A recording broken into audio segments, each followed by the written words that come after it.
তো নমস্কাৰ বন্ধু বান্ধৱীসকল, এয়া আপোনালোকে যে দেখা পাইছে মোৰ পিছপিনে, এয়া আমাৰ অসমৰ প্ৰাণৰ শিল্পী জুবিন গাৰ্গৰ প্ৰতিমূৰ্তি। আৰু এই মূৰ্তিটো ক'ত আছে আপোনালোকে নিশ্চয় হয়তো বহুতে জানে আৰু বহুতে গমো পোৱা নাই। এই মূৰ্তিটো আছে আমাৰ বকত অৱস্থিত গান্ধী মৈদামত।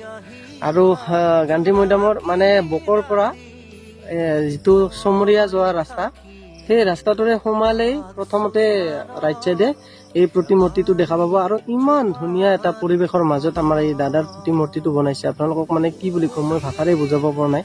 তো ইয়াৰে চাৰিওপাশে আপোনালোকক দেখাই আছো, মানে ইয়াৰ চাৰিসীমাটো দেখাই আছো আপোনালোকক। ইয়াৰ ভিতৰৰ পৰিৱেশবিলাক ইমান ধুনীয়াকৈ বনাইছে, ইমান বাপৰে বাপ, চেলিউট জনাইছো। আচলতে এনেকুৱা এটা প্ৰতিমূৰ্তি আমাৰ বকত স্থাপন কৰাৰ বাবে আমাৰ যি বগাই কমিটি আছে তেওঁলোককো বহুত বহুত ধন্যবাদ জনাইছো। আৰু চাওক, ইমান ধুনীয়া এটা পৰিৱেশৰ মাজত আমাৰ দাদাক ৰাখিছে। যেনেকুৱা আমাৰ দাদাই প্ৰকৃতিপ্ৰেমী এই ফুলৰ টাববিলাক দেখা পাইছে, আৰু ধুনীয়া এটা পৰিৱেশৰ মাজত মানে দাদাৰ প্ৰতিমূৰ্তিটো স্থাপন কৰিছে।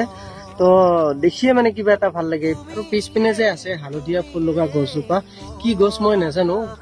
ফ্ৰণ্ট চাইডৰ পৰা যদি দাদাক চাওঁ, একদম সেই ফুলজোপাই একদম বঢ়িয়া এটা মানে লুক দিছে। আৰু দাদাৰ প্ৰতিমূৰ্তিৰ লগত ধুনীয়াকৈ খাপ খাই গৈছে। তো আপোনালোকে চাওকচোন, চাওক ইমান ধুনীয়া, মানে কি বুলি ক'ম আৰু, মানে সঁচাকৈ আমাৰ একদম মানে মনোমোহা দৃশ্য। আৰু তো আপোনালোকেও যদি এই প্ৰতিমূৰ্তিটো চাম বুলি ভাবে বা এই আমাৰ দাদাৰ এই পবিত্ৰ স্থানত আহিম বুলি ভাবে, তেতিয়াহ'লে যদি আপোনালোকে গোৱালপাৰা ফালৰ পৰা আহে, তেতিয়াহ'লে বক হাইস্কুলখনৰ মানে যিটো পাৰ্বতী যোৱা ৰাস্তাও হয় সিটো, আৰু চমৰীয়া যোৱা যিটো মেইন ৰাস্তা, সেইটো ৰাস্তাৰে সোমালে আপোনালোকে পাব। আৰু গুৱাহাটীৰ ফালৰ পৰা আহিলে ৰাইট চাইডে হ'ব, মানে বক টাউন পাৰ হৈয়ে আপোনালোকে ৰাইট চাইডে চমৰীয়া যোৱা ৰাস্তা ফালে সোমালে এই মূৰ্তিটো আপোনালোকে দেখা পাব। আমাৰ দাদাৰ এই পবিত্ৰ স্থানত উপভোগ কৰি যাব পাৰিব।